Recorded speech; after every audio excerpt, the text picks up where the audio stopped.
투자 클럽입니다. 자, HLB 도대체 OS 값이 왜 중요한지 또 질문하시는 분이 있는데 이 부분에 대해서 OS 값, PFS 값, ORR, DCR, 그리고 레시스트 이런 것들이 무엇인지 간략하게 한번 살펴봐 드리도록 하겠습니다. 보통 이제 우리 암의 어떤 종류 중에서 이제 크게 분류를 하면 이 고형암이 있고 이렇게 혈액암이 있습니다. 그래서 보통 이제 한 300개가 넘는다. 혈액암도 한 100가지 이상이 되는데요. 고형암도 암종과 이제 육종으로 이제 나누는데 대부분 우리 상식적으로 이제 이렇게 폐암, 간암 이런 것들은 암종에 해당되거든요. 예. 그래서 우리 HCC 간세포암 종 뭐 이렇게 나가지 않습니까? 그래서 이 장기에 이 덩어리 형태로 생기는 암이 이제 고형암이다, 솔리드 캔서라고 보시면 될 것 같고요.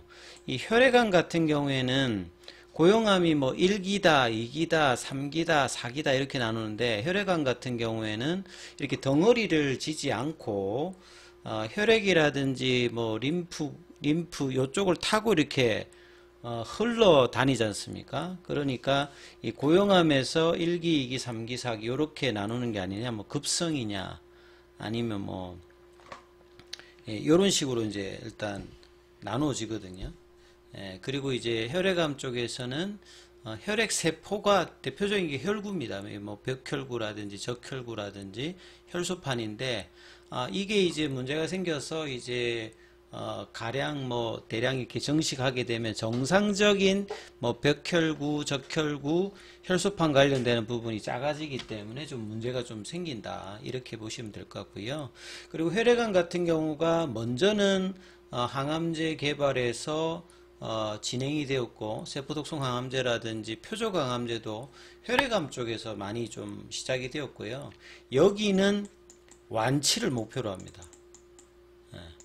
그래서 2001년도에 이제 노바티스의 글리빅이 나왔을 때, 뭐 대단했다, 판타스틱 했다는 말 자체는, 완치를 보통 이제 5년 정도 되어 가지고, 뭐 정상적이냐, 안정적이냐 이렇게 따지지 않습니까? 그래서 혈액암 같은 경우에는 개발되는 게 완치를 목표로 하는데, 이 고형암 쪽에서는 이 덩어리가 이렇게 지잖아요. 덩어리가 이렇게 져서 뭐 암세포 크기가 보통 이제 1cm 정도 되었을 때 뭐 15개 이상의 암세포가 이제 모이는데 이게 뭐 5cm 이상 뭐 커진다든지 이렇게 돼 버리면 여기 커지기 위해서 이 신생혈관 관련되는 부분들을 혈관 쪽으로 하면서 확장을 하고 요게 이제 다른 장기 쪽으로 전이가 되죠.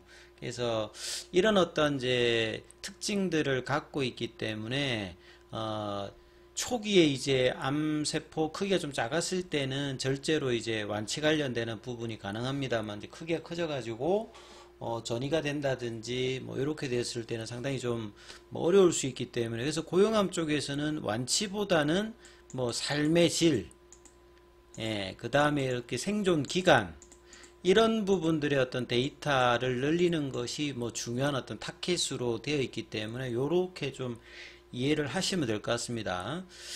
그래서 이제 국내에서도 보시게 되면 그 발생 뭐 이렇게 형태를 보게 되면 고형암 쪽이 이제 뭐 남성이나 여성이나 훨씬 많은 부분들을 뭐 이렇게 볼 수가 있습니다.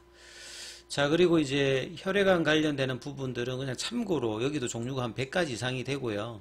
암세포가 그러니까 덩어리를 형성하지 않는다 이 말이죠. 혈관과 이제 림프계를 타고 돌아다니는 거. 대표적으로 이제 벽혈구 쪽에 이제 뭐 이렇게 있는데 이런 정도가 있다 정도만 이해하시면 될 것 같고. 그 다음에 이제 왜 OS 값이 중요하냐라고 하면 우리 간세포암 진료 가이드라인이 있습니다. 그러니까 간세포암도 고형암이고 고형암의 종류 중에서 암종이죠. 그래서 이제 간세포 암종 치료 연구의 어떤 1차 목적이 OS 값의 우월성 검증이라고 이렇게 되어 있습니다. 그러니까 뭐 예전에는 이제 이 간세포암 이렇게 걸리게 되면 5년 생률 자체가 굉장히 좀 낮았는데 최근에는 그래도 이 부분들이 많이 지금 올라온 편이거든요. 예, 그만큼 이제 예후가 좀 안 좋고 다른 이제 고용함에 비해서 치료 옵션도 작기 때문에 여전히 이 OS 값의 어떤 우열성 검증 자체를 일단 목표로 한다. 그렇기 때문에 OS 값이 어떤 임상에 쓰든지 간에 대부분 OS를 1차 프라이머리 엔드 포인트로 잡는단 말이죠.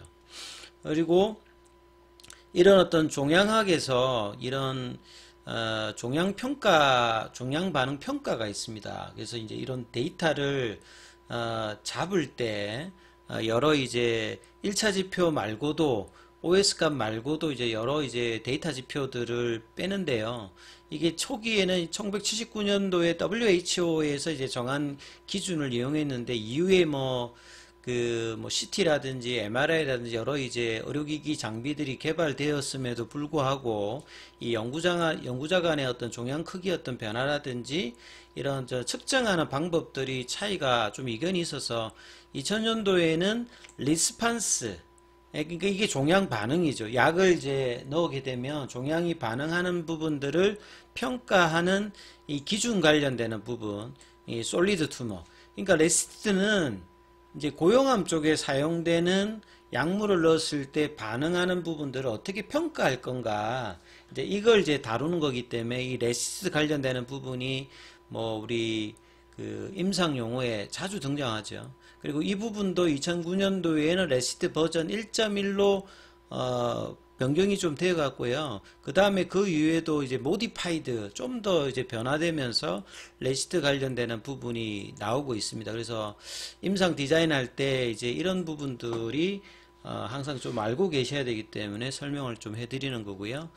그래서 WHO에서는 change in sum of product, 그 다음에 레시스트에서는 차이점이 CR, PR, SD, PD 이렇게 크게 보면 네 가지거든요. CR이라고 하는 말은 이게 완전간에 할 때 많이 나오지 않습니까? 그러니까 암세포가 4주 동안 이제 살펴보니까, 한 달 동안 이게 살펴보니까 안 보이더라. 관찰을 해보니까 안 보인다. 그걸 이제 CR이라고 하죠. 완전간해라고 합니다. 그러니까 이 부분은 레시드나 WH가 똑같고요. 이 PR이라고 하는 것은 부분적으로 이제 반응이 나타난 부분인데요. 이 WHO에서는 이제 종양 크기가 50% 이렇게 줄면은 PR이라고 합니다. 부분적인 이제 리미션이 나타났다. 근데 이제 레시스트 쪽에 설 때는 요게 30%, 최근에 이제 레시스트 버전을 많이 쓰니까 보통 30% 이상 크기가 줄어든 걸로 관찰이 되면 PR이 나타났다고 하죠. 반응 정도에서. 그 다음에 이제 PD가 있어요. PD는 이제 반대로 좀 커지는 겁니다. 디크리스가 아니라 WHO 기존에서는 25%가 이제 커지면 PD라고 하는데 레시스트 버전에서는 20%입니다. 20%가 좀 커지면 이게 다시 이제 암세포가 커진다, 이렇게 이제 보시면 진행을 한다, 이렇게 보시면 될 것 같고요. 그래서 SD는 안전병변이라고 하는데 이거는 뭐냐면 줄어들지도 않고 PR이 나타나려면 30%가 줘야 되는데 30%까지는 줄지 않고 또 20% 이상은 또 증가하지 않는, 크기가 크지 않는 부분을 안전병변이라 합니다. 그래서 PR도 아니고 PD도 아닌 어떤 부분들은 SD라고 하죠. 그래서 이제 이 어떤 이제 약물 반응에서 이제 크기 관련되는 부분이 관찰되면 CR은 이렇게 돼 있고요. 요 PR 있잖아요. 그래서 이 두 가지 부분을 결합해 가지고 이걸 이제 ORR이라고 합니다. 객관적 반응률. 그래서 ORR이 CR과 PR 관련되는, CR은 뭐 아예 그냥 판타스틱한 부분이고 PR은 이제 30% 이상 줄면은 그래도 약물 반응을 하는 거죠. 그래서 ORR 관련되는 부분들이 이제 2차 지표에서 많이 나타나죠. 요게 뭐 1차 지표에 등장하진 않는데 ORR 관련되는 부분이 굉장히 좀 중요합니다. 자, 그 다음에 이제 SD 관련되는 부분들은 뭐냐면 안전병변까지 넣으면 요걸 이제 DCR이라고 해요. 예. 반응률 자체가 이제 뭐 SG돼도 이제 PD는 나타나는 게 아니니까. 예. 이게 뭐 줄지는 않는다 하더라도 30% 이상 그 줄지는 않습니다만 커지지도 않고 어느 정도 주는 부분 나오기 때문에 자, 이 부분은 이제 DCR로 해서 CR과 PR을 묶으면 ORR. 그 다음에 여기에다가 SD까지 같이 넣으면 DCR. 요렇게 이제 기억하시면 모든 이제 특히나 항암제 관련되는 부분의 약물에서 임상 데이터를 발표할 때 이 부분들을 알고 있으시는 게 도움이 되겠죠. 자, 그래서 이제 이 부분에다가 1차 이제 그 프라이머리 엔드 포인트에서 많이 나오는 게 이 OS 값 또 PFS 값도 알아야 되잖아요.